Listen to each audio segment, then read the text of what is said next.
श्री गणेशाय नमः।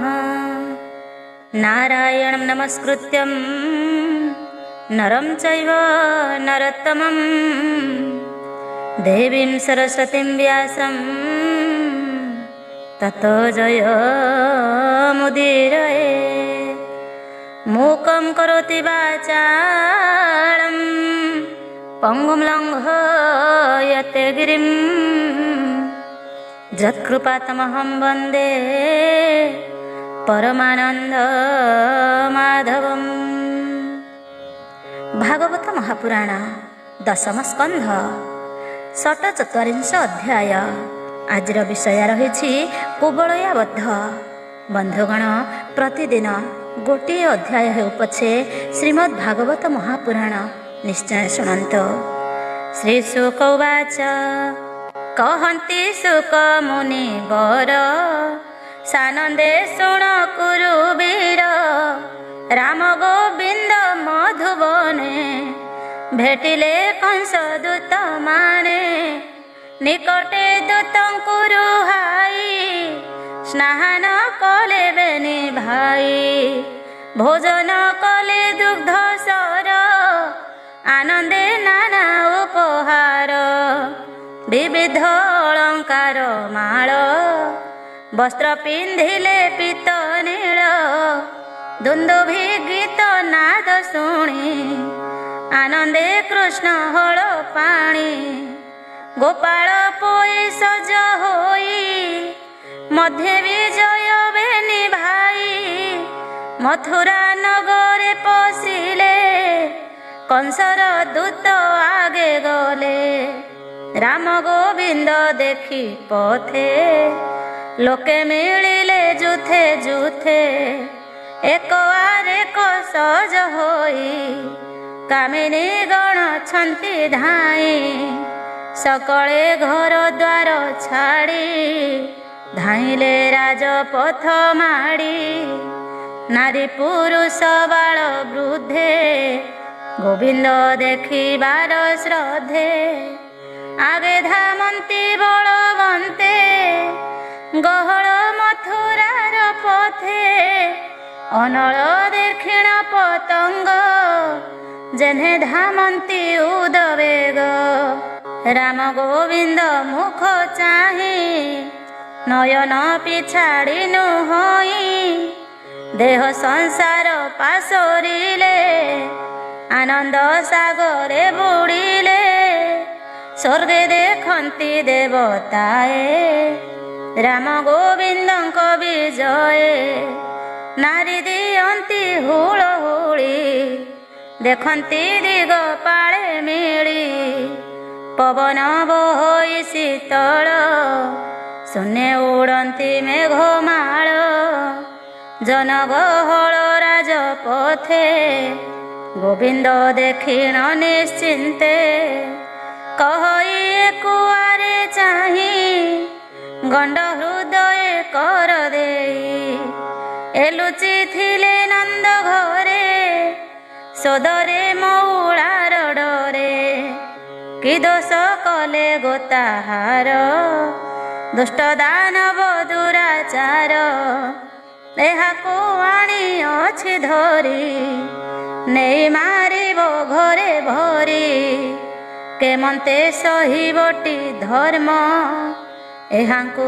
करी एड़े कर्म ए पोए थिले गोपपुरे कि अपराध कले तारे एहांकु प्राणे करी नाश भांगिब गोपपुर देश एहांक कष्ट देखिबारे चाल नथिबा ए नगरे हृदय धरिबा के मन्ते एहांकु न देखिले नेत्रे एमंत कही नर नारी बिकले चाहंती मुरारी हृदय विचारी विकल नयनु बहे अश्रु जल कोपे गोविंद हलधर पशिले कंस सिंह द्वार देखिले द्वारे अछि गज ମାହୁନ୍ତ ହୋଇଅଛି ସଜ। କୃଷ୍ଣଙ୍କୁ ଦେଖିଣ ମାହୁନ୍ତ ଆକର୍ଷି ଗଜ ବଳବନ୍ତ। ଦ୍ୱାର ଆବରିଲା ବହନ ମାରିବା ପ୍ରାୟ କୋପମାନ। ସ୍ୱଭାବେ ମତ୍ତ କରିବର ତେଜେ ପ୍ରଚଣ୍ଡ ମହାଘୋର। ତାହା ଜାଣିଲେ ଭାବଗ୍ରାହୀ ଗୋପାଳ ପୁଅ କୁଅ ନାଇଁ। ଦୃଢ଼େ ବାନ୍ଧିଲେ ତାକୁ ଚୂଳ ଭ୍ରୁଲତା ଅଳକା କପୋଳ। ବସନ ବାନ୍ଧି ଆଣ୍ଟ କରି ସଜ ହୋଇଲେ ହଳଧାରୀ। ମାହୁନ୍ତ କୋପ ଭୋର ହୋଇ ଅଳପ ଅଳପ ଟିପଇ। ଦେଖି ଗୋବିନ୍ଦ ଆଗ ହୋଇ ବୋଇଲେ ଆଡ଼ ହୁଅ ଭାଇ। ଶୁଣ ମାହୁନ୍ତ ମୋ ଉତ୍ତର ଆମ୍ଭଙ୍କୁ ଛାଡ଼ ସିଂହ ଦ୍ୱାର। ରାଜା ଆମ୍ଭରେ କୋପ ମନ ବେବେ ଯେ କରିବୁ ଦର୍ଶନ। ଦ୍ୱାର ତୁ ଛାଡ଼ ବେଗ ହୋଇ ବିଳମ୍ବ ନ କର ତୁ ଭାଇ। କୃଷ୍ଣର ଡାକ ନ ଶୁଣିଲା ହସ୍ତି ଯେ ବଳବନ୍ତ କଲା। ହସ୍ତିର କୁମ୍ଭେ ଦେଇ କର ଦନ୍ତ କରାଇଲା ଉଭାର। କୃଷ୍ଣ କହନ୍ତି ମାହୁନ୍ତକୁ ମାରିବା ପାଇଁ ତ ସଳଖୁ। ଜୀବନେ ଅଛି ଯେବେ କାର୍ଯ୍ୟ ହସ୍ତି ତୁ ଦ୍ୱାରୁ ନିଅ ଆଜ। ନୋହିଲେ ଯିବୁ ଯମପୁର ହସ୍ତି ହିଁ ସଙ୍ଗତେ ତୋହର। ଶୁଣି ମାହୁନ୍ତ ପର ଯୋଳି ହସ୍ତିଟି ପିଲା ପାଦ ଚାଳି। କୃଷ୍ଣଙ୍କୁ ଦେଖି ଗଜ ଚାହିଁ କାଳ ଦେବତା ପ୍ରାୟ ହୋଇ। ପବନ ବେଗେ ଧାଇଁ ଖରେ ଦନ୍ତ ପିଟିଲା କୃଷ୍ଣ ଶିରେ। କେଶ ଧଇଲା ଧାତିକାର ଛଡ଼ାଇ ଦେଲେ ଦାମୋଦର। ଗୋବିନ୍ଦ ମାୟା ଯୋଗ ବଳେ ରହିଲେ ହସ୍ତି ପେଟ ତଳେ। ହସ୍ତି ଚାହଁ ଚାରି ଦିଗେ କୋପେ ଗର୍ଜଇ ଘୋର ନାଦେ। ଆଘ୍ରାଣେ କୃଷ୍ଣ ବାସ ପାଇ ପୁଣି ଧଇଲା ଶୁଣ୍ଢେ ନେଇ। ପୁଣି ଛାଡ଼ଇ ତାର କର ପଛେ ମିଳିଲେ ମାୟାଧର। ହସ୍ତିର ଲାଞ୍ଜ କରେ ଧରି ପଛକୁ ଆଣିଲେ ଓଟାରି। ଦଶ ଧନ ପର୍ଯ୍ୟନ୍ତେ ଟାଣି ରହିଲେ ପ୍ରଭୁ ଚକ୍ର ପାଣି। ସର୍ପର ଲାଞ୍ଜ କରେ ଧରି ଗରୁଡ଼ ଯେସନେ ଓଟାରି। ଲାଙ୍ଗୁଳ ଧରି ବନମାଳି ବାମ ଦକ୍ଷିଣ ପାଖେ ଚାଳି। ଗଜ ଚାହିଁଲା ଦୁଇ ପାଶେ କୃଷ୍ଣଙ୍କୁ ଧରିବାର ଆସେ। ବତ୍ସାଙ୍କ ଲାଞ୍ଜ ପୋଏ ଧରି ଯେସନେ ହୁଅନ୍ତି ଘୁରା ଘରି। ଲାଙ୍ଗୁଳ ଛାଡ଼ି ଅତି ଖର ଆଗ ହୋଇଲେ ଚକ୍ରଧର। ଚାପଡ଼େ ମାରି ତାର ମୁଣ୍ଡେ କୃଷ୍ଣ ପଳାନ୍ତି ଦାଣ୍ଡେ ଦାଣ୍ଡେ। ଦେଖି ଧାଇଁଲା କରିବର ପ୍ରଚଣ୍ଡ କୋପେ ଗୁରୁତର। ଦକ୍ଷିଣ ପୁର ନର ନାରୀ ପଳାନ୍ତି ମନେ ଭୟ କରି। ଶିରେ ଲଗାଇ ଥର ହସ୍ତ ଲୋକେ ଦେଖନ୍ତି ରାଜପଥ। ପାଦେ ଲାଗିଲା ଧୂଳି ଉଡ଼ି କୃଷ୍ଣ ପଡ଼ିଲେ ମୁଖ ମାଡ଼ି। ତକ୍ଷଣେ ହୋଇଲେ ଅନ୍ତର ମାହୁନ୍ତ କହେ ମାର ମାର। ଲୋକେ ହୋଇଲେ ହତ ଜ୍ଞାନ ଡାକନ୍ତି ରଖ ନାରାୟଣ। ଏଡ଼େ କରମ କଂସ କଲା କେବଲେ ଜିଉଁ ଜିଉଁ ମଲା। ଚାଲ ନଥିବା ଏହା ଦେଶେ କଂସକୁ ଗାଳି ଦିଅନ୍ତି ରୋଷେ।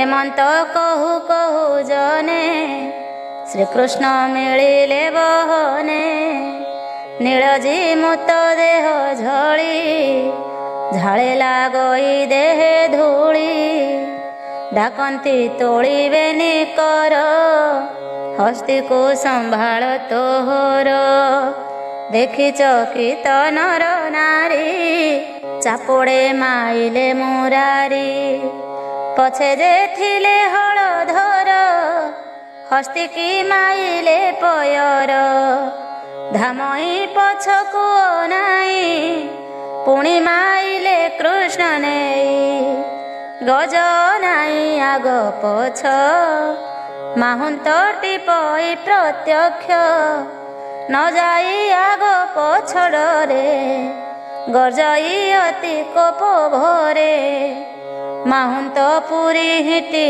ପଇ ଦେଖି ପଳାନ୍ତି ବେନି ଭାଇ ଦେଖିଣ ଗଜ କୋପ ଭରେ ଧାଇଁଲେ ପବନ ହୁକରେ ହସ୍ତିର ଶିରେ ଦେଇ କର ବେଗେ ମାଇଲେ ଚକ୍ରଧର ଗୋବିନ୍ଦ ମାୟା ଯୋଗ ବଳେ ବୁଲାଇ ପକାଇଲା ତଳେ ତଳେ ପଡ଼ନ୍ତେ ପ୍ରାଣ ଗଲା ତକ୍ଷଣେ ଗୋବିନ୍ଦେ ପଶିଲା ଚରଣ ନେଇ ଗଜ ମୁଣ୍ଡେ ଦନ୍ତ ଧଇଲେ ଭୁଜ ଦଣ୍ଡେ ବେଗେ ଉପାଡ଼ି ବାମ କରେ ପିଟିଲେ ମାହୁନ୍ତ ଉପରେ ରାମ ଗୋବିନ୍ଦ ଦୁଇ ଭାଇ କନ୍ଧେ ଘେନିଲେ ଦନ୍ତ ଦୁଇ ରୁଧିର ଭୂଷଣ ଶରୀର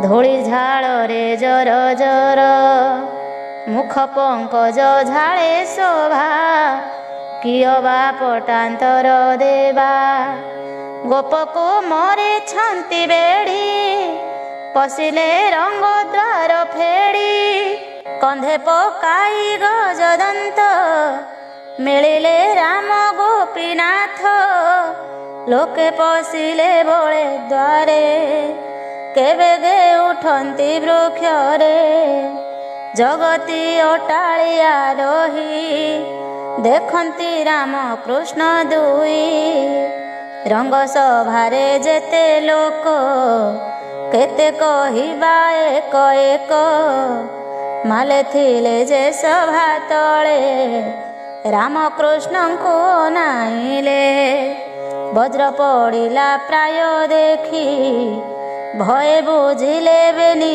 ଆଖି ଯେତେ ଅଛନ୍ତି ପୁରେ ନର ତାହାଙ୍କୁ ଦିଶନ୍ତି ସୁନ୍ଦର କାମିନୀ ଲୋଚନେ ଅନଙ୍ଗ ଗୋପାଳ ମେଳେ ବାଲ୍ୟ ଅଙ୍ଗ କଂସକୁ ଦିଶେ ଯମ ପ୍ରାୟ ଜ୍ଞାନୀମାନଙ୍କ ପୁଣ୍ୟମୟ ଯୋଗୀଙ୍କି ଦେଲେ ଜ୍ଞାନ ତତ୍ତ୍ୱ ବୈଷ୍ଣବ ବଂଶକୁ ଦୈବତ ସଭାର ତଳେ ବେନି ଭାଇ ଦେଖି କମ୍ପଇ କଂସ ଦେହି ବ୍ରହ୍ମା ଶଙ୍କର ଆଦି ମୂଳେ 33 କୋଟି ଦେବ ବଳେ ଶୂନ୍ୟ ଦେଖନ୍ତି ରାମ ହରି ଗନ୍ଧର୍ବ ଗଣ ନର ନାରୀ କଂସ ଚାହିଁଲା ବେନି ଭାଇ ଭୟ କମ୍ପଇ ତାର ଦେହି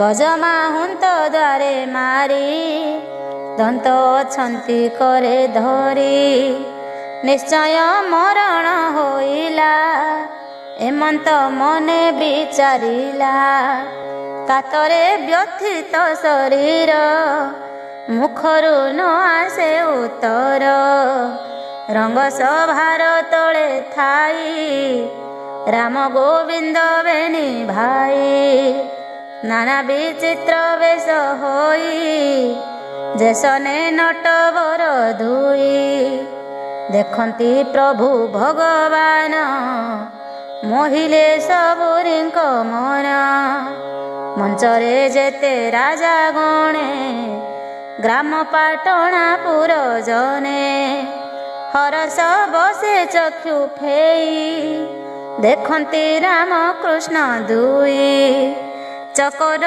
ଚନ୍ଦ୍ର ଦେଖି ଯେହ୍ନେ ଦେଶନେ ଦିଶନ୍ତି ନୟନେ ତସ ହୋଇଲେ ମୁଖ ଚାହିଁ ଚକ୍ଷୁ ପିଛଡ଼ା ନ ପଡ଼ଇ ପିଇବା ପ୍ରାୟ ଚକ୍ଷୁ ଦ୍ୱାରେ ଜିହ୍ୱା କି ଲିହିବ ଶରୀରେ ଆଘ୍ରାଣ କରି ନାସା ଦ୍ୱାରେ ଆସି ଭିଡ଼ିଲେ ବେନି କରେ ଏମନ୍ତ ହୋଇ ଉଦବେଗ ଅଗ୍ନିରେ ଯେସନେ ପତଙ୍ଗ ଯେମନ୍ତେ ଶୁଣୁଥିଲେ କର୍ଣ୍ଣେ ପ୍ରତ୍ୟକ୍ଷ ଦେଖିଲେ ନୟନେ ଦେଖି ପାଇଲେ ଦିବ୍ୟ ଜ୍ଞାନ କୃଷ୍ଣର ରୂପ ଗୁଣମାନ ଏକ କୁଆରେ କୋ ନାଇଁ କହନ୍ତି ଅଙ୍ଗୁଳି ଦେଖାଇ ଏବେନି ବସୁଦେବ ସୁତ ଭାରାନି ବାରିବାରେ ଜାତ ବିଷ୍ଣୁର ଅଂଶେ ଜାତ ହୋଇ ନୀଳଧବଳ ରୂପ ଦୁଇ ଦେଖ ଏ କୃଷ୍ଣ ଦେହ କଳା ଦେବକୀ ଗର୍ଭ ପୂଜିଲା ଏହାକୁ ବସୁଦେବ ନେଇ ଗୋପରେ ଅଇଲା ଲୁଚାଇ ଗୋପତେ ଥିଲେ ତେ ଦିନେ ବଢ଼ିଲେ ନନ୍ଦର ଭୁବନେ ଜନମିବାର 3 ଦିନେ ଶୋଷିଲେ ପୁତନାକୁ ପ୍ରାଣେ ପାଦେଶ କଟା କଲା ଚୁର ନାସିଲା ତୃଣା ବର୍ତ୍ତ ବୀର ଅଗାଧେନୁକା କେଶୀ ବକ ବତ୍ସା ମାୟାବୀ ଷଣ୍ଢାସୁର କାଳକୀ ଘଉଡ଼ିଲା ବଳେ ଅମୃତ କଲା ବିଷ ଜଳେ ଗୋରୁ ମହିଷୀ ଗୋପଶିରୀ ବଳ ନଳୁ ଅଛି ତାରି ଇନ୍ଦ୍ରର ଦର୍ପ କଲା ଚୁର ହସ୍ତେ ଘେନିଣ ଗିରିବର ଗୋପୀଏ ଦେଖି ଏହା ମୁଖ ଛାଡ଼ିଲେ ଜନ୍ମ ବନ୍ଧ ଦୁଃଖ ଯାଦବ ବଂଶ ଏ ରଖିବ ଅବନି ଭାର ଉଶ୍ୱାସିବ ଦେଖ ଏ ରୋହିଣୀକୁ ମୋର କୋଟିଏ ଚନ୍ଦ୍ର ପଟାନ୍ତର ଅଗ୍ରେ ହୋଇଲେ ଗୋପେ ଜାତ ଏହାଙ୍କ ବଳ ପ୍ରମିତ ପ୍ରଳମ୍ବା ଯୁଦ୍ଧେ ନାଶ ଗଲା ବଛା ଧେନୁକା ସଂହାରିଲା ଏମନ୍ତ କହୁ କହୁ ଜନ ବାଜିଲା ବୀର ତୁର ମାନ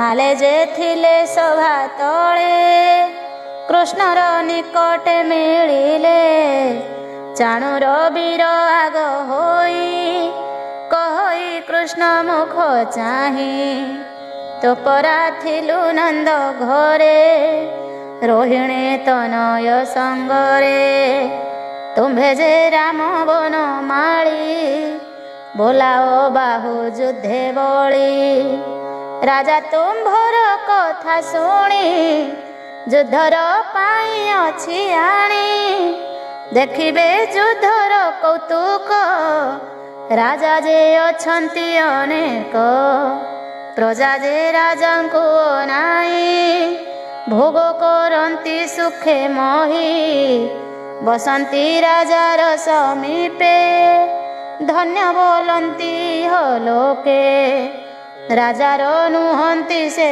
ପ୍ରିୟ ତାହାଙ୍କ ସୁଖ କାହିଁ କହ ତୁମ୍ଭେ ଯେ ଗୋପାଳଙ୍କ ମେଳେ ଗୋରୁ ଚରାଅ ନଦୀ କୂଳେ ଦେହରେ ଘେନି ରଙ୍ଗ ମାଟି ଲଲାଟେ ଗୁଞ୍ଜରାର ପାଟି ଏକ ଆରେ ଏକ ବାହୁ ବଳେ ମାଲ ବିନ୍ଧାଣ କୁତୁହଳେ ବାଳକ କାଳୁ ସାଧୁ ଅଛ ଏବେ ତ ଦିଶୁଛ ପ୍ରତ୍ୟକ୍ଷ ତେଣୁ ତୁମ୍ଭର ସଙ୍ଗେ ଆମ୍ଭେ ରାଜା ତ ଶିବାରଣ ରଙ୍ଗେ ଯେତେ ଅଛନ୍ତି ରାଜା ଗଣେ ଗ୍ରାମ ପାଟଣା ପୁର ଜନେ ସକଳେ ହୋଇବେ ପ୍ରସନ୍ନ ତୋଷିବା କଂସ ରାଜା ମନ ମାଲଙ୍କ ଟାଣ କଥା ଶୁଣି କହନ୍ତି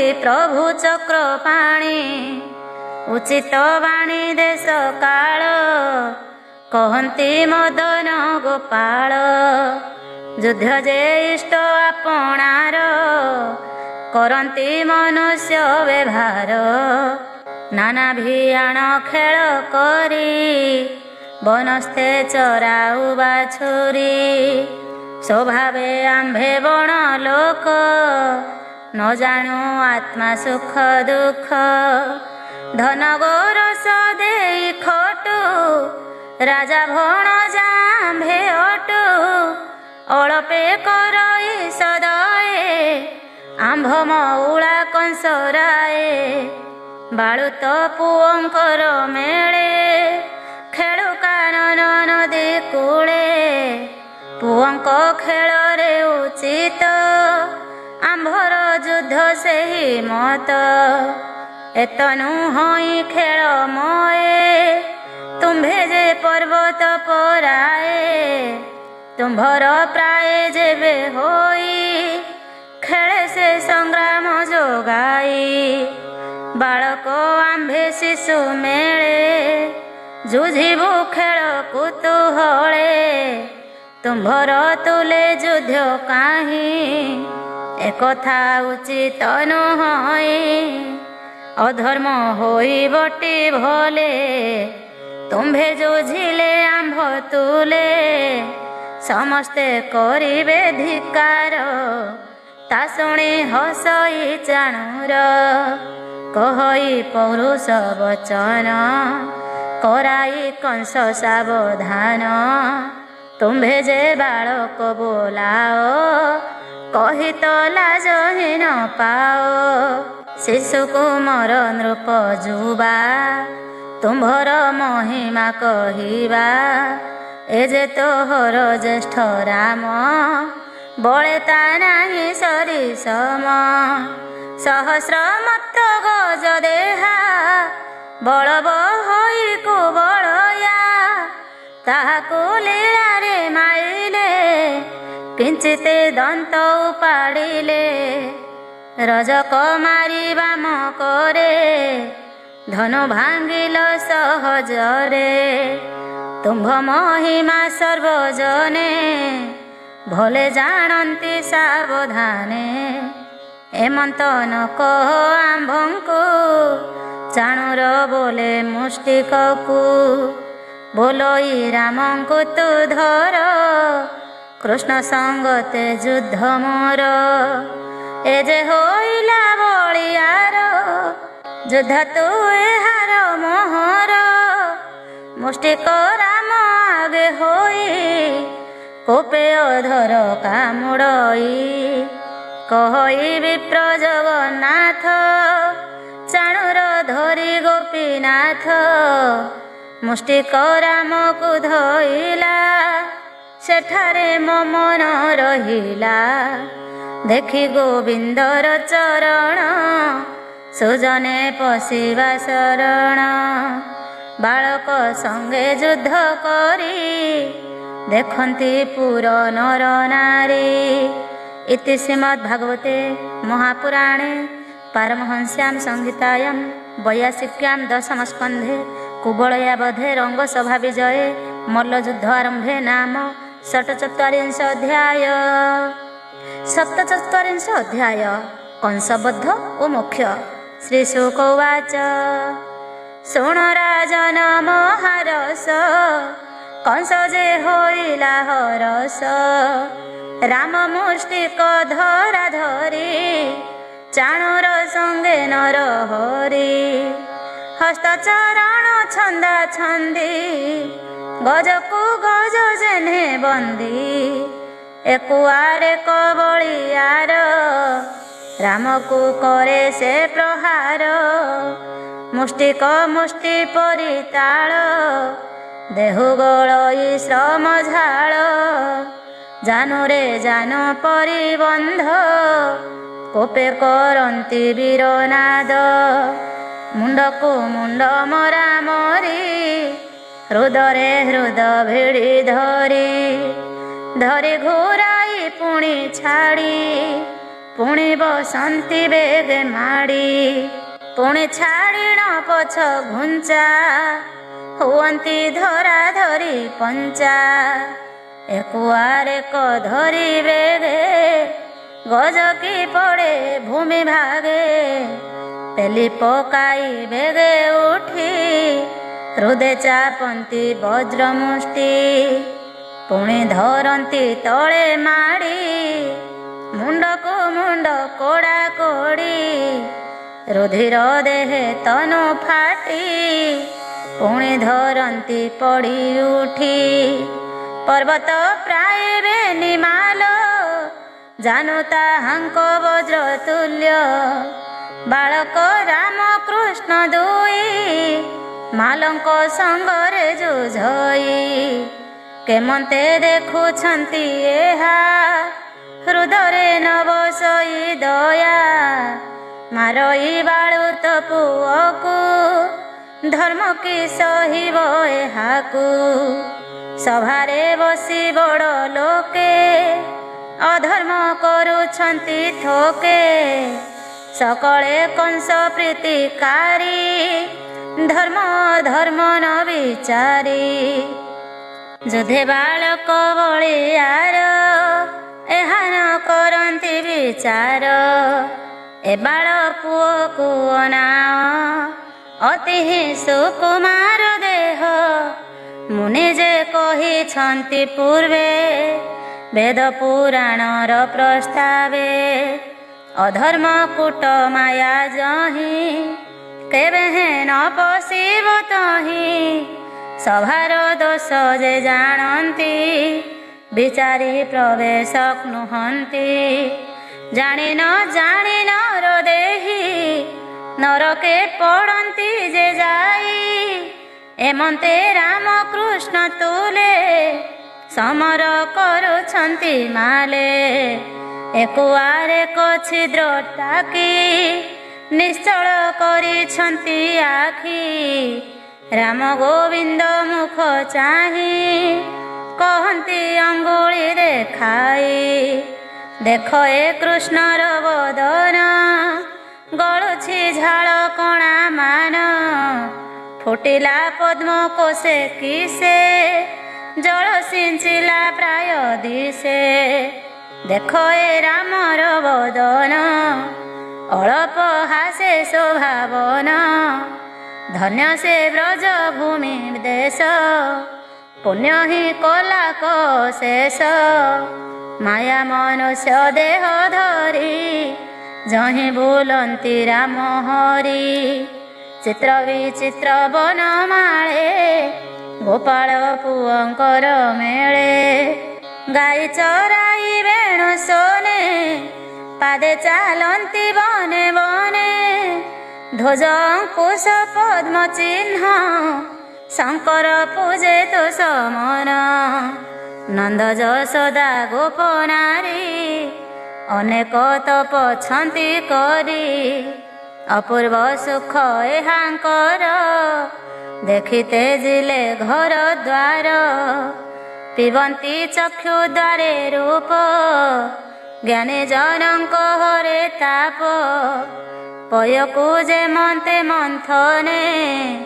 ଲୋଚନେ ଡୋଳା ଅବଧାନେ ଅଗଣା ପିଣ୍ଡା ଛେରା ଦେଇ ଯେବେ ବ୍ୟାପାର ଘରେ ଥାଇ ଏହାର ନାମ ଗାଇ ତୁଣ୍ଡେ ଗୋପୀଏ ହାଟ ରାଜ ଦାଣ୍ଡେ ଏହାର ପାଦେ ମନ ଦେଇ ସୁସ୍ୱର କଣ୍ଠେ ଗୀତ ଗାଇ ଧନ୍ୟ ତାହାଙ୍କର ଜୀବନ କୃଷ୍ଣଙ୍କୁ ଆନ ନାହିଁ ମନ ଗୋରୁ ଚରାଇ ବୃନ୍ଦାବନେ ଏଣେ ଆସନ୍ତି ରାତ୍ର ମାନେ ଯିବାର ବେଳେ ବେଣୁ ଗୀତ ଶୁଣି ହୁଅନ୍ତି ବିମୋହିତ ଘରୁ ବାହାର ହୋଇ ଦେଖି ନିର୍ମଳ କରୁଥାନ୍ତି ଆଖି ଏମନ୍ତ କହୁଁ କହୁଁ ଜନେ କୋପ ବସିଲା କୃଷ୍ଣ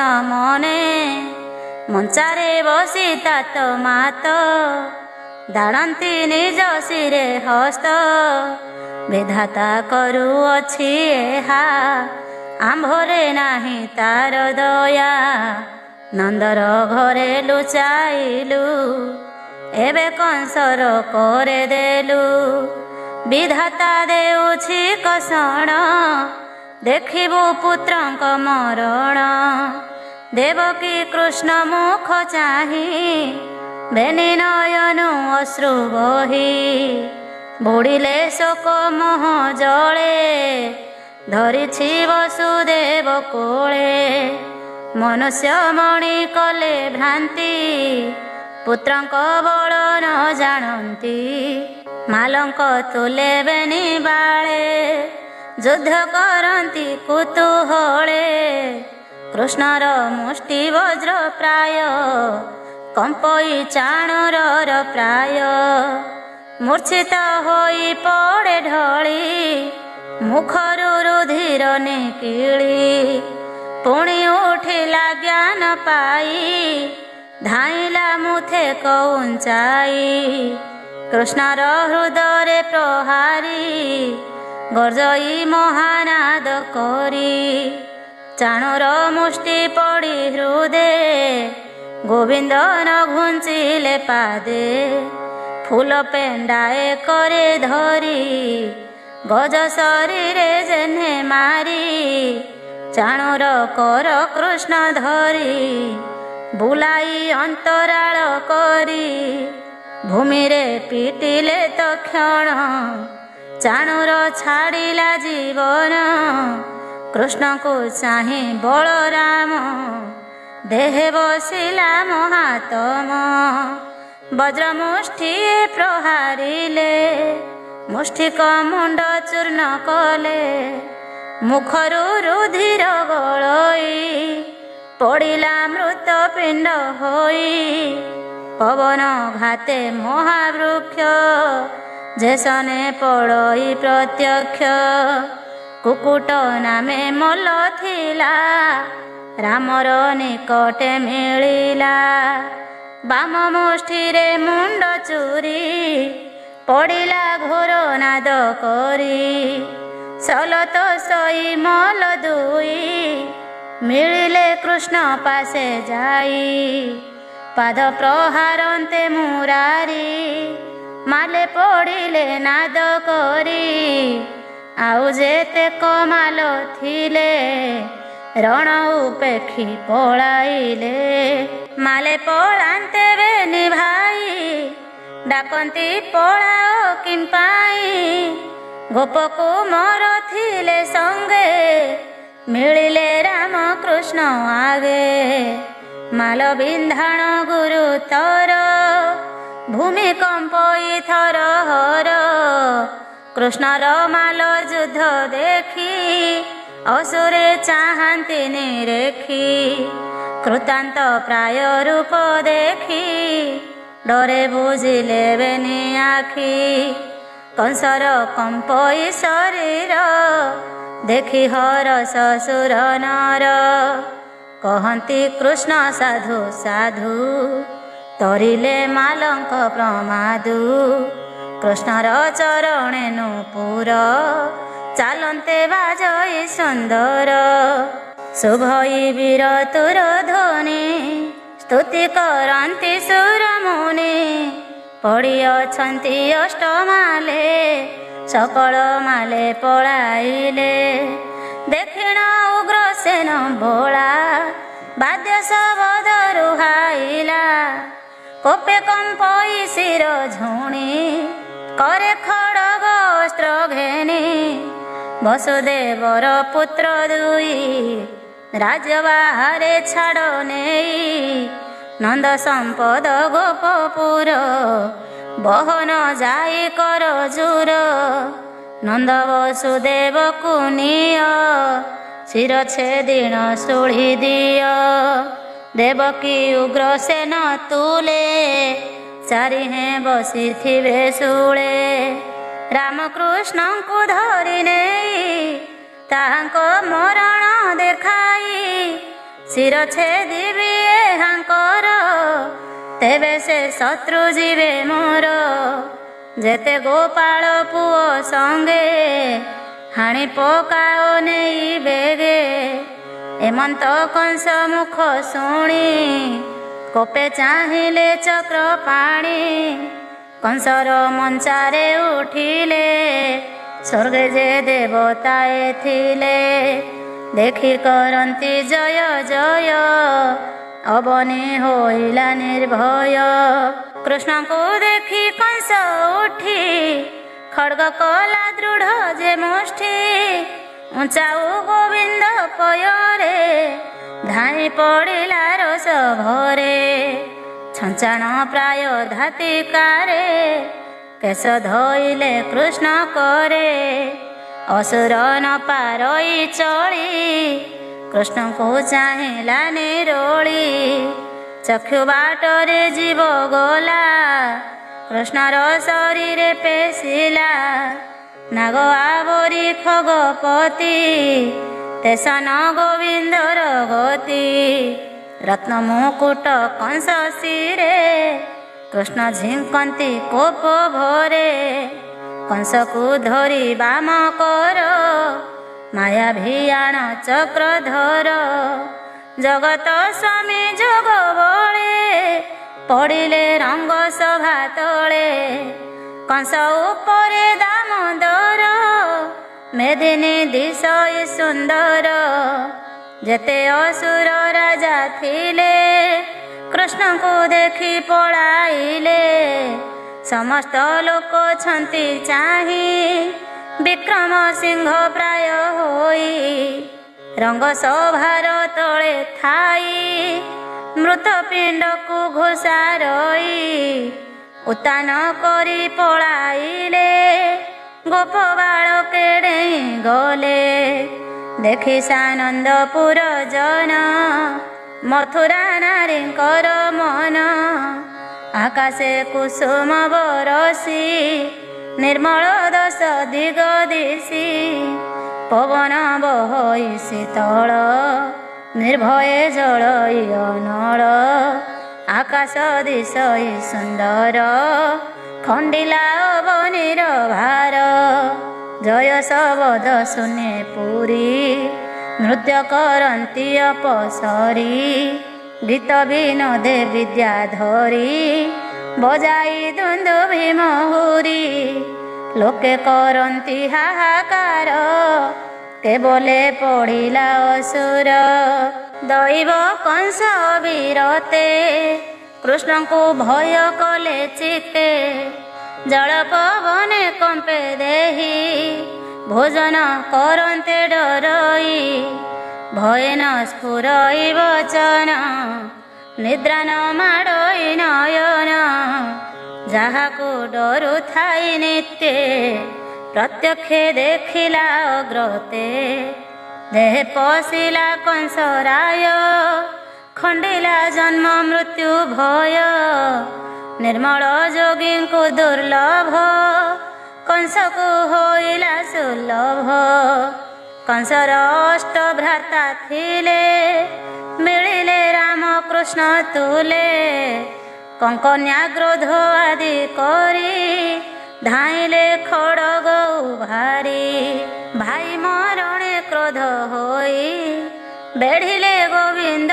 को जाई देखी धाइले हलधर बुलाई लोहर मुदगर सिंह जेसने हस्ती जुथे पिटंती अति बलवंते पड़िले अष्ट महावीर मुखरु बहई रुधिर देखि सानंद देवगण बलदेवर वीरपण पुष्प बरसी स्तुति करी जय सबदे नर नारी कंसर अष्ट भ्राता तुले जेते कामिनी तार थिले बाहर होइले बिकले कांदंती स्वामी धरी कोले मुंड हृदय कर ताड़ी गड़ंती मही तले पड़ी भुनाथ विहीने तुम्भर मथुरा नदी से सुंदर तुम्भ भी जोगे मधुपुरी एवे होइला होत सिरी भोनाथ प्राणींकर तुले द्रोह चिंतिला सर्वकाले तुम्भे असुर बुद्धि मंद साधुंक संगे कल द्वंद धर्म को निश्चय छाड़िल बालक हस्ते प्राण देल प्राणींक हृदय अनंत जगत जार गर्भगत ब्राह्मण ठाकुर मुरारी ता संगे होइल बैरी इंद्रर प्राय तो मणिल ताहांको संगे बाद कल सृष्टि पालने जार बाणा भक्त जनर वज्र सेना संसारे धर्म रूप होई भाव भाव जे जानई तार महिमा तो न जानी द्रोह चिंतिल तुम्भे पुणी मरिबा उचित तुम्भर अनाथ कल मधुपुर कहती व्यासंक नंदन गोविंद शुणिले रोदन छाड़िले कंस कोप मन दया सागर भगवान राजा कामिनी मध्य जाई विजय ब्रह्मांड घोषाई लोकवे भार नार हरि लोचन बोहे अश्रुबारी कांदंती नारींकर मेले गोविंद माया जोग बोले कहती मोर कर्म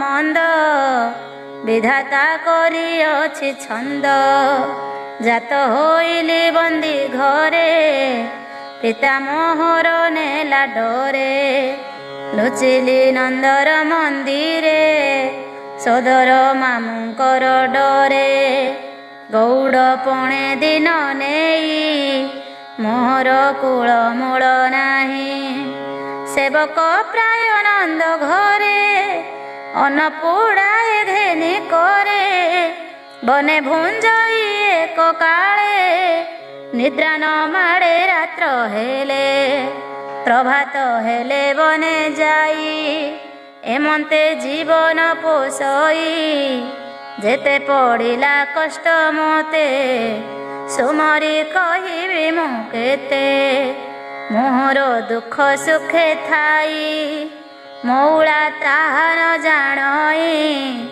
माइला मोर षोड़ भाई पिता मानंकु दुख देई मते मारिबा विचारिला अक्रूर हस्ते अणाइला धनु जात्रा जे मिछे कला द्वारे जे हस्ती रखिला देवे ता हाटु निस्तरिली मामुंको छामरे मिलिली तेबे गो दयाहीन कला मालंको संगे जुझाइला तही बंचिली पुण्य बळे मिलिली जाई मंचा तळे बोइला कोप भर होई तड़ाई दियो बेनी भाई वसुदेवंकु नंद संगे हाणी पकाओ नेई बेगे देवकी संगे उग्रसेन सुळीरे बसाओ बहन नंद संपद कर जूर राम गोविंद पछे मार ता शुणी उठिली मंचारे ताकोप शांत करिबारे पादे पड़िली मुहि जाई धाइला खड़ग उंचाई ता देखी होइली विकल बेगे धोइला मोर बाळ मंचारू देला फोपड़ाई तळे गो पड़ुथिली मुहि विकले धोइली पयर पड़िला मोहर उपर मंचारू पड़ी मामु मला मते गो दईब रखिला मोहर कर्मे नाही भोग राजा भणजा पणे जोग्य ଅରଜିଥିଲି ଯାହା ପୂର୍ବେ ଫଳିଲା ତାହା ଆସି ଏବେ। ମାୟା ସଂସାର ଏହି ମତେ ଜନ୍ମ ମରଣ ବେନି ପଥେ। ପ୍ରାଣୀଏ ହନ୍ତି ଆତ ଜାତ କର୍ମର ଫଳ ସେ ପ୍ରାପତ। ପଥ କି ପଥ ଶ୍ରମ ପାଇ ବସନ୍ତି ବୃକ୍ଷ ମୂଳେ ଯାଇ। ଏମନ୍ତ ପ୍ରାୟ ଜନ୍ତୁ ମେଳି ମାୟା ସଂସାରେ ବିଷ୍ଣୁ କେଳି। ଏଣେ ଯେ ନ କରନ୍ତି ଖେଦ ତାହାଙ୍କୁ ନ ଲାଗେ ପ୍ରମାଦ। ତୁମ୍ଭେ ଗର୍ଜିଅଛ ଯାହା ଅବଶ୍ୟ ଭୁଞ୍ଜିବଟି ତାହା। ଏମନ୍ତ କହି ଭଗବାନ ମୋହିଲେ ମାଇଙ୍କର ମନ। ଆଶ୍ୱାସ କରି କଂସ ନାରୀ ବଦନ ପୋଛିଲେ ମୁରାରୀ। ଜଣେ ଜଣକେ ବୋଧ କଲେ ଅନଳେ କଂସ ବଡ଼ାଇଲେ। ଅଷ୍ଟମଲ୍ଲଙ୍କୁ ଅଗ୍ନି ଦେଇ ରାମ ଗୋବିନ୍ଦ ବେନି ଭାଇ। ପିତା ମାତାଙ୍କ କଷ୍ଟ ଚାହିଁ ନୟନ ଅଶ୍ରୁ ଜଳ ବହି। ଦେବକୀ ବସୁଦେବ ପାଦେ ପଡ଼ିଲେ ଶୋକ ଗଦ ଗଦେ। ଦେଖି ଚକିତ ପିତା ମାତ ତୋଳି ବସାଇ ଗୋପୀନାଥ। ଭୟ କମ୍ପନ୍ତି ଥର ହର କହନ୍ତି ଶରଣ ତୋହର। ଅନାଦି ନାଥ ନିରଞ୍ଜନ ଆମ୍ଭର ଦୋଷ ତୁ ନ ଘେନ। ପୁତ୍ର ପ୍ରାୟ ତୋତେ ମଣି ଦ୍ରୋହ ଚିନ୍ତିଲୁ ଚକ୍ର ପାଣି। ସେ ଦୋଷ ଘେନନ୍ତୁ ଆମ୍ଭର ଭୁନାଥର ଖୋଦାମୋଦର। ଏମନ୍ତ କହି କମ୍ପେ କାଏ ଚକ୍ଷୁ ବୁଝିଲେ ମହାଭଏ। କହନ୍ତି ସୁକ ମୁନି ବର ଜାଣିଲେ ପ୍ରଭୁ ଗଦାଧର। ବଳଦେବଙ୍କୁ ଅନାଇଲେ କହନ୍ତି ଜ୍ଞାନ ଏ ପାଇଲେ। ଆମ୍ଭଙ୍କୁ ଚିହ୍ନିଲେ ଆଜ କେମନ୍ତେ ହୁଏ ଦେବ କାର୍ଯ୍ୟ। ଏମନ୍ତ କହି ବିଚାରିଲେ କୃଷ୍ଣ ଯେ ମାୟା ପ୍ରକାଶିଲେ। ପିତା ମାତାଙ୍କ ଦେହେ ଯାଇ ପଶିଲେ ଶୋକ ମୋହ ହୋଇ। ସେ ମାୟାଧର ପାଦ ଗତ ଭଜଇ ବିପ୍ର ଜଗନ୍ନାଥ। ଇତି ଶ୍ରୀମଦ୍ଭାଗବତେ ମହାପୁରାଣେ ପାରମହଂସ୍ୟାಂ ସଂହିତାୟାଂ ବୈୟାସିକ୍ୟାಂ ଦଶମସ୍କନ୍ଧେ ମାଲଯୁଦ୍ଧେ କଂସ ସଂହାରଣେ ନାମ ସପ୍ତଚତ୍ୱାରିଂଶ ଅଧ୍ୟାୟ। ଅଷ୍ଟଚତ୍ୱାରିଂଶ ଅଧ୍ୟାୟ ଉଗ୍ରସେନର ସିଂହାସନ ପ୍ରାପ୍ତି। ଶ୍ରୀ ଶୁକ ଉବାଚ ଶୁଣ ପରୀକ୍ଷ ନୃପବର କହନ୍ତି ବ୍ୟାସଙ୍କ କୁମର। ଜଗତ ବନ୍ଧୁ ଜନାର୍ଦ୍ଦନ ମୋହିଲେ ପିତା ମାତା ମନ। ତାତ ଜନନୀ ପାଦ ତଳେ ରାମ ଗୋବିନ୍ଦ ଏକାବେଳେ। ବିଶ୍ୱାସେ ପୁଣି ପଡ଼ିପାରେ କହନ୍ତି ଶୋକ ଗଦ ଗଦେ। ହେ ତାତ ମାତା ଶୁଣ ଗିର ବିଧାତା ବଡ଼ ବଳିୟାର। ସେ କର୍ମ ଫଳଟି ଆମର ସଂଯୋଗ ନୋହିଲା ତୁମ୍ଭର। କଂସର ଡରେ ବେନି ଭାଇ ଏତେକ ଦିନ ଗୋପେ ଥାଇ। ବାଳକ ଦିନେ ମାତା କୋଳେ ସୁତ ବସନ୍ତି ସୁଖ ଭଳେ। ସେ ସୁଖ ନହିଲା ଆମ୍ଭର କର୍ମର ଫଳ ବଳିୟାର। ତାତ ଜନନୀ ଉପକାର ଶୁଣି ପାରିବ କେ କୁମର। ଗର୍ଭେ ବହନ୍ତି ଦୁଃଖ ସହି ପୁଣି ପକାନ୍ତି କ୍ଷୀର ଦେଇ। ସର୍ବ ସମ୍ପଦ ପୁଣ ଦେଇ ତାହାର ପୋଷଣେ ବଞ୍ଚଇ। ତାହାର ପ୍ରତି ଉପକାରେ ଶତବର ସେ କେହୁ ପାରେ। ଯେ ପିତା ମାତା ନ ସେବନ୍ତି ଅନ୍ୟାୟ କର୍ମ ଆଚରନ୍ତି। ତାହାଙ୍କ ଜୀବନର ଅନ୍ତେ ବେଗେ ମିଳନ୍ତି ଯମଦୂତେ। କର ଚରଣ ବାନ୍ଧି କୋପେ ଘେନାଇ ଯାନ୍ତି ପରଲୋକେ। ନିରାଶ ପଥେ ଯେବେ ଚଳେ କାନ୍ଦଇ କ୍ଷୁଧାର ବିକଳେ। ତାର ବିକଳ ଦେଖି ପଥେ କୋପେ ମାରନ୍ତି ଯମଦୂତେ। ପିତା ମାତାଙ୍କୁ ଦୁଃଖ ଦେଇ ଜୀବନ ପୋଷୁଥିଲୁ ତୁହି। ଯମ ଯେ ବୋଲିବେ ଅପାର ଏ ପାପୁ ହୋଇଲୁ ଅନ୍ତର। ଏବେ ଖାଇବୁ ଆଉ କିସ ଏମନ୍ତେ କହି ତାର ମାଂସ କାଟି ତାହାର ମୁଖେ ଦିଅନ୍ତି। ନିର୍ଦ୍ଦୟ ଯଷ୍ଟି ପ୍ରହାରନ୍ତି। ଭୂତାତ ଶୁଣ ଏକ ଚିତ୍ତେ ବିପ୍ରେ କହନ୍ତି ବେଦ ମତେ।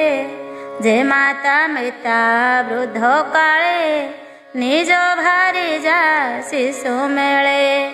ଗୁରୁ ବ୍ରାହ୍ମଣ ମାନ୍ୟଜନ ଏହାଙ୍କୁ ନ ଦେଇ ଭୋଜନ। ଯେ ପ୍ରାଣୀ ଆତ୍ମାକୁ ପୋଷନ୍ତି ଜୀବନ ଥାଉ ସେ ମରନ୍ତି।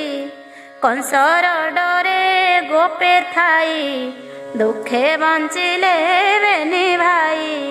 ତୁମ୍ଭ ସେବାରେ ନାହିଁ ମନ ନିଶ୍ଚଳେ ଗଲା ଆମ୍ଭ ଦିନ। ସେ ଦୋଷ କ୍ଷମା କର ତାତ ଆମ୍ଭେ ହୋଇଲୁ ପରାୟତ। ଏମନ୍ତ ଏହି ଦାମୋଦର ମନ ମୋହିଲେ ତାହାଙ୍କର। କୃଷ୍ଣ ବଚନେ ମାତା ପିତା ଛାଡ଼ିଲେ ମନ ଖେଦ ଚିନ୍ତା। ଅତି ଆନନ୍ଦେ ବେନି ଜନ ପୁତ୍ରକୁ ଦିଅନ୍ତି ଚୁମ୍ବନ। କୋଳେ ବସାଇ ହୃଦେ ଭିଡ଼ି ବେନି ଲୋଚନ ବହେ ବାରି। ବୁଡ଼ିଲେ ମାୟା ମୋହ ଭୋଳେ ନୟନ ପୂର୍ଣ୍ଣ ଅଶ୍ରୁ ଜଳେ। ଏମନ୍ତ ପ୍ରଭୁ ବ୍ରହ୍ମ ରାଶି ତାତ ଜନନୀ ମନ ତୋଷି। ଉଗ୍ରସେନକୁ ଅଣାଇଲେ ରାଜ ଆସନେ ବସାଇଲେ। କହିଲେ ପ୍ରଭୁ ଦେବ ରାଜା ଆମ୍ଭେ ସକଳ ତୋର ପ୍ରଜା। ତୁ ଭୋଜ ବଂଶେ ନୃପବର ବହିବୁ ରାଜ୍ୟ ମହିଭାର। ଏମନ୍ତେ କହି ବନମାଳି ଆପଣେ କଲେ ନିଉଛାଳି। ସୁବର୍ଣ୍ଣ କୁମ୍ଭେ ଗଙ୍ଗା ନୀର ଦଧି ଅକ୍ଷତ ଗନ୍ଧସାର। ଗୋବିନ୍ଦ ତୋଳିବେନି କରେ ଢାଳିଲେ ଉଗ୍ର ସେନ ଶିରେ। ନାନା ଉତ୍ସବେ ଅଭିଷେକ ସ୍ୱର୍ଗେ ଦେଖନ୍ତି ସୁରଲୋକ। ବାଜଇ ବୀର ତୁର ବାଦ୍ୟ ମଥୁରା ହୋଇଲା ଆନନ୍ଦ। ଉଗ୍ରସେନକୁ ରାଜା କରି କୃଷ୍ଣ କହନ୍ତି କର ଯୋଡ଼ି। ଭ୍ରାନ୍ତି ତୁ ନ କର ମନରେ ତୋରି ପୁନାହିଁ ଏ ସଂସାରେ। ମୁହିଁ ଯାହାର ଆଜ୍ଞାକାରୀ କେ ତାର ହୋଇବ ବୈରୀ। ମହେନ୍ଦ୍ର ଆଦି ଦିଗପାଳେ ଖଟିବେ ତୋର ପାଦ ତଳେ। ମଞ୍ଚ ରାଜାଙ୍କୁ ନାହିଁ ଡର କହନ୍ତି ବ୍ରହ୍ମାଣ୍ଡ ଠାକୁର। ଏମନ୍ତେ ରାଜ ପଦ ଦେଇ ରାମ ଗୋବିନ୍ଦ ବେନି ଭାଇ। ଯେତେ ଡଗର ଥିଲେ ଦେଶେ ଅଣାଇ କହନ୍ତି ବିଶ୍ୱାସେ। ତୁମ୍ଭେ ଯେ ଯାଅ ଚାରି ଦିଗେ ମୋହର ଆଜ୍ଞା ବେନି ବେଗେ। ଯାଦବ ଆଦି ସାତ ବଂଶ ଯେବା ଅଛନ୍ତି ଯେଉଁ ଦେଶ। ଏମନ୍ତ କହି ଆଜ୍ଞା ଦେଲେ ବନ୍ଧୁ ବାନ୍ଧବ ଅଣାଇଲେ। जण जणके तोष करी दास वत्सल नरहरि जे जहा पुरे देले बास धन संपद नबास जादवे कृष्णर विश्वासे गृहे मिलिले मन तोषे रात्र दिवसे कृष्ण मुख देखि खंडिले सबु दुख वृद्ध बालक मुख चाहि सकले जुवा प्राय होई से कृष्ण चरणे विश्वास कहोई जगन्नाथ दास। इति श्रीमद्भागवते महापुराणे पारमहंस्यां संहितायां 82 दशमस्कन्धे उग्रसेन राजाकरणे नाम 48 अध्याय। भीमस्य विरणे भंगो मुनिरपि मतिभ्रम जदि शुद्धम अशुद्धम वा मम दोष